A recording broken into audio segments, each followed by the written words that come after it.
So just stopped on my way down to London before the HYrOx race at the XL. Quite excited to race, a little bit nervous. Now I've already done a race, you know what's to come, you know the pain for an hour or so. Time in Manchester was 1:09. So just spending a minute thinking about the goals for the race. I mean, obviously firstly it's to enjoy it, you know, spent a lot of money for one day out to come down to London and get the race done. Obviously very lucky, very privileged to be fit and healthy enough and have the spending money to come and do something like this. So that's the number one thing, is to keep it in context and, you know, just actually make the most of the day and really enjoy it. Starts 8:20 in the morning, so it's quite early, but not too different to a triathlon race start or something. Main goals then, number one is obviously to beat the 1:09. I think probably something around 1:05 is achievable. I don't think that's too unrealistic, but obviously you need a good day. When I looked at my results from Manchester, a lot of the exercises in the middle portion of the race, I'm in the top 10%, but my running was really quite average, like maybe top 30% or so, which got me top 10 in my age group. But again, the running felt really difficult, and I think maybe tactically I was trying to hit the stations in the exercises too hard in the middle. So I'm going to make some slight changes and see if that helps. They've just announced that the run in London is 1 lap, so again it should be less congested and might suit, you know, faster running. So again, things are in my favour as far as that goes. So I'm going to try and run a little bit faster. I'm going to try and pace the exercises just a little bit, just take the edge off them a little bit. Most of them actually went really well last time. The two that I struggled on the most, like certainly mentally and probably physically as well, was the burpee broad jumps, as everybody probably does, and the wall balls at the end. Some of the other exercises went really well, like the farmer's carry, the ski erg and the rower. Actually, you know, just naturally I seem to do really quite well at those. So we'll try and just keep those under control so I don't go too deep. Goal for the burpee broad jumps, I've changed my technique to more of what I call a granny technique. So basically just lying down on the floor and standing back up, and then trying to jump as far forwards as possible, to try and get like close to a 2-meter jump, which means that hopefully I have to do less burpees, but there'll be no sort of squat thrusting and ballistic movements, because last time I just found that my heart rate and effort level just went to max within like 10 reps. And then I was spending time stood still to recover with my hands on my knees, so actually the overall time wasn't that quick. So I've practiced that in the gym, and doing the slower technique is about 10 to 20 seconds quicker, so long as I don't stop, so long as I just keep momentum going all the way through. So that'll be goal number one, as far as the technical side of the exercise is concerned. And then again, on the last race I went really slow on the last run to try and bring my heart rate down ahead of the wall balls. And then still took about 5 minutes for the wall balls, which just really felt quite slow because there was a lot of resting. It was like a set of 20 reps and then a rest, and then it was 15 and a rest, and then 10 and a rest, and I managed to keep it at sets of 10.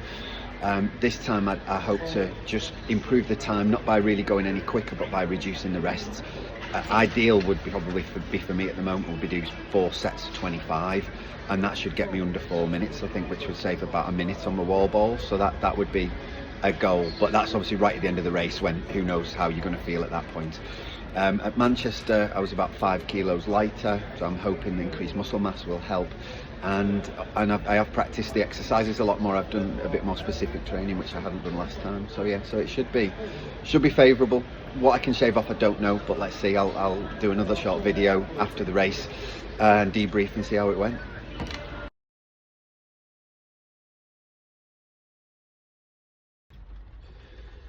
So how did the race go? Well, obviously I'm smiling, so it went pretty well.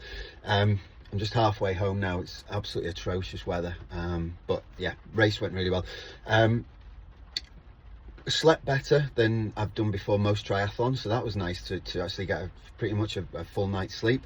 Woke at 5:30, went down for breakfast 6:30, and then was at the XL for about 7:15 with a race start about an hour and 5 minutes later.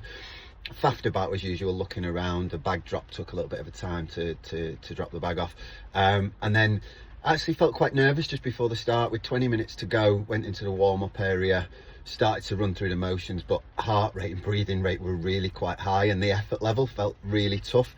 Anyway, didn't panic, just went through some easy stuff, and then practiced a few of the specific exercises, just get a feel for the equipment and things, and entered the start. Well, took my shirt off, got ready for the start, and entered the start corral about 5 minutes before. That flew by. Everybody was chatting, it was a good atmosphere, and then the smoke and the cannon went off, and away we went. Quickly settled into quite a good rhythm, and you know, deliberately didn't race anybody and just let the race unfold. The starts, each of the waves has at least 100 athletes in, so it's very, very busy. But with it being a big one-lap course, it soon things out quite well. But even after 2 exercises, you don't really know where you are in that wave, or where your results are going to put you at the end of the day. So the good thing here is that you're just a bit like a triathlon. You're just executing your own race day, really. From a practical side, from a technical side, it went well. Held back on the ski erg, similarly on the sledge push, took a 10-second rest at the end of each length, and maybe should have broken it up and took a little bit more in the middle, but went quite well, and took a few places on that. Sledge pull, rather than go hand over hand and try and, you know, sort of wreck my grip and my back muscles, I did more of the leaning back and rowing kind of technique, walking it back. That's a little bit slower, but certainly saves energy and keeps the heart rate a little bit lower, so I think maybe that was worthwhile. Obviously coming on to the burpees was the one that I was sort of dreading, but the good thing is once you've done it, you know you're halfway through the race. So did that really well, actually. When I did go for the basically kneel down, lie down, kneel up, stand up, jump forward, very, very sort of slow technique, but it allowed me to do it continuously the whole way round, so I didn't need to stop. I overtook again people on that who were doing it a bit more ballistically, and then getting tired and taking a rest. So I think that worked quite well. It was from that point on that I noticed my running was then starting to suffer. It felt like I was just having to run a little bit easier because heart rate had gone up so high. Having said that, the next station is the rower, and that just really seems to suit me. I didn't put that much effort in, but gained at least 5 or 6 places at that point, and was really quite happy, and then didn't run too badly off the back of that as well. The one that I often just view as a free exercise is the farmer's carry. I've not got the strongest grip in the world, but it went really, really well. I managed to run it, so it's like a minute and a half or something of running. It's not even that long, so I don't even view that as a station in my head. It's just kind of a continuous run for 10 minutes really, with a run of 1 kilometre either side of it. And then obviously you've got to grit your teeth, and you've got to dig in for those last 2 exercises because they're really leg heavy.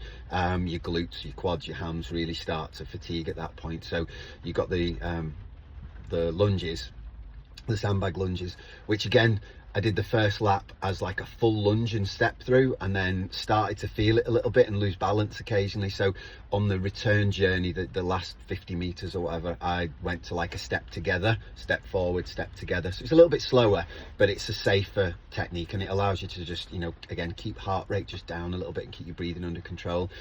And then at the end, I just basically tried not to ease off on that last run. So I ran 3/4 of the lap, you know, with the same effort level as all the other laps, but then did intentionally just slow it down for the last quarter lap, just to again try and compose myself for what you know is going to be a tough last exercise, where any wasted time really will, you know, balloon your finish time up if you stood by the wall balls for a long time.